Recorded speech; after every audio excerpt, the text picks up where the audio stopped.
Hello viewers, welcome back to KS creation. நான் உங்கள் கண்ணன்.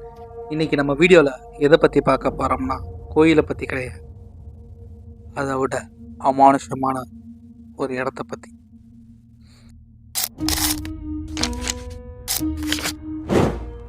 இது இன்னைக்கு நான் எடுத்தது கிடையாது, இப்போ ரீசெண்ட் டேஸில் எடுத்துக்கிறேன். கிட்டத்தட்ட ஒரு 10 வருஷத்துக்கு முன்னாடி நான் எடுத்த வீடியோ. சில பல காரணங்களால் என்னால் போஸ்ட் பண்ண முடியாமல் போச்சு. அதை நான் இன்னைக்கு உங்களுக்காக ஒரு சில கிளிப்ஸை நான் போஸ்ட் பண்ணுறேன்.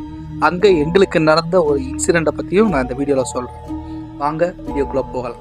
ஸோ ஃபர்ஸ்ட் ஆஃப் ஆல் நாங்கள் அங்கே போன இடம் பார்த்தீங்கன்னாக்க வாடிப்பட்டி பக்கத்தில் இருக்கக்கூடிய கச்சக்கட்டின்ற ஒரு கிராமத்துக்கு தான். இந்த நியூஸை பாருங்கள். மதுரை வாடிப்பட்டி அருகே பேய் நடமாட்டம் உள்ளதாக வதந்தியாக புகைப்படம் வெளியானது பரபரப்பை ஏற்படுத்தியுள்ளது. கச்சைக்கட்டி கிராமத்தில் 100 நாள் வேலை திட்ட பணிக்கு பெண்கள் சென்றுள்ளனர். அதன் பொறுப்பாளராக உள்ள பெண் ஒருவர் பணிக்கு முன்பும் பணிக்கு பின்னரும் புகைப்படம் எடுப்பது வழக்கம். இதனிடையே மயானத்திற்கு செல்லும் வழியில் பணி செய்யும் முன்பு பெண் நிர்வாகி தனது செல்போனில் படம் பிடித்துள்ளார். அதில் கருப்பாக நிற்கும் மனித உருவத்தால் பேய் நடமாடுவதாக பரபரப்பு ஏற்பட்டது. இது அந்த ஊரின் பலரது செல்போனுக்கும் பரவிய நிலையில் பீதி ஏற்பட்டது. இதனால் கச்சைக்கட்டி சுடுகாட்டு பகுதிக்கு செல்ல மக்கள் அச்சமடைந்துள்ளனர். யாரேனும் நின்றது இவ்வாறாக படத்தில் தோன்றியதா, கிராபிக்ஸ் பீதியா என்றும் பலர் சந்தேகம் எழுப்புகின்றனர். இந்த நியூஸை சொன்ன இடத்துக்கு தான் நாங்கள் போனோம். அது ஒரு சுடுகாடு. அந்த சுடுகாட்டுக்கு பக்கத்தில், அதாவது அந்த சுடுகாட்டுக்குள்ளே இந்த இன்சிடென்ட் நடக்க, சுடுகாட்டுக்கு போகிற வழியில் தான் இந்த இன்சிடென்ட் நடந்துச்சு.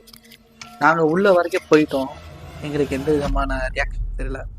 உள்ளே சுடுகாட்டுக்குள்ளே போகும்போது நானும் என் ஃப்ரெண்டு உள்ளே போயிட்டோம். அப்போ பார்த்தீங்கன்னாக்கா என் ஃப்ரெண்டு எதை பார்த்து பயப்படுறான். என்னடா எதை பார்த்துடா பயப்படுறான்னு சொல்லிட்டு நானும் எட்டி பார்த்தா, எங்களுக்கு ரைட் சைடில் தூரத்தில் ஒரு இடத்துல அவங்க உட்காந்துருக்காங்க. நானும் கொஞ்சம் நர்வஸாக போய் பக்கத்தில் போய் பார்த்ததுக்கப்புறம் அது வெறும் மூடங்க, வேறு ஒன்றும் கிடையாது. ஸோ நெக்ஸ்ட்டு பார்த்தீங்கன்னா அங்கேருந்து நாங்கள் வெளியே வந்துட்டோம். இதே மாதிரி தான் சிரிச்சுக்கிட்டே நாங்கள் வந்தோம்.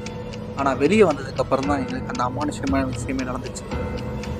நாங்கள் வெளியே வரோம். எங்களை சுற்றி ஒரு 1/2 கிலோமீட்டர் தூர சரௌண்டிங்கில் பார்த்திங்கன்னா எந்த இடத்துலையுமே தகர ஷீட்டோ எதுவுமே கிடையாது.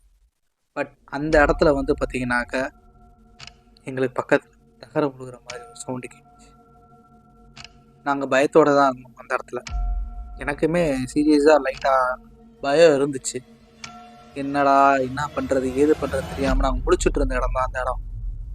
அதுக்கப்புறம் அங்கேருந்து நான் கிளம்பி கொஞ்சம் தூரம் ஸ்டெப்ஸ் எடுத்து வைக்கிறோம். கரெக்டாக எங்களுக்கு பின்னாடி பார்த்திங்கன்னா ஒரு 50 மீட்டர் தள்ளி இருக்கும்.